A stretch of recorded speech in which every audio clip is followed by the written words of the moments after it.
The restaurant's lighting was soft, with a gentle hum of conversations blending seamlessly with the clinking of silverware on plates. I had thought this dinner would offer nothing more than a sense of finality, a closing chapter to a book I had left unread for far too long. But as I sat across from my ex, Mark, I had no idea that this seemingly ordinary moment would unravel everything I had built. I was mid-sentence when I felt it, a presence so familiar, yet in that instant so distant. I turned, my breath catching, and my eyes locked with Daniel's. He stood frozen near the entrance, his expression unreadable at first. But within moments, the hurt bled through. His shoulders tensed, his jaw clenched, and before I could even react, he turned sharply and walked away. Panic surged through me. My heart pounded against my ribs as I fumbled to grab my purse. Mark, looking confused, glanced up. "What's wrong?" he asked, but I barely heard him. "I have to go," I murmured, pushing back my chair so forcefully that it nearly toppled over. My hands trembled as I pulled out my phone and dialed Daniel's number. Straight to voicemail. The drive home felt like an eternity. Every red light, every turn, only intensified my anxiety. The worst part? I hadn't done anything wrong. Not in the way Daniel likely thought. But it wouldn't matter to him. Not when he walked in to see his wife sitting across from another man, a man she once loved. The realization hit me like a wave. Had I been in his place, how would I have felt? When I reached home, the sight of his suitcase by the door sent a cold wave of dread through me. Daniel was standing near it, his back partially turned, his hands gripping the handle too tightly. He wasn't leaving, I told myself. He couldn't be. "Daniel," I called, my voice small, almost childlike.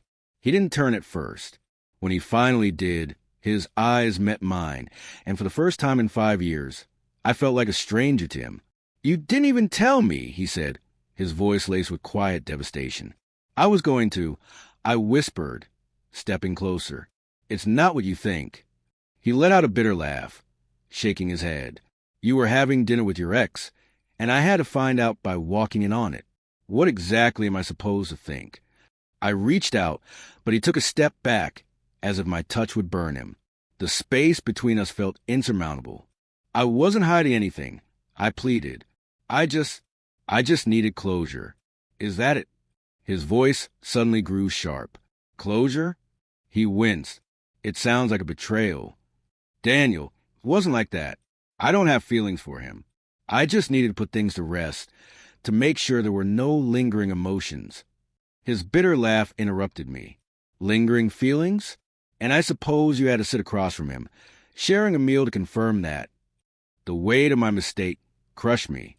It wasn't the dinner itself, nor even Mark.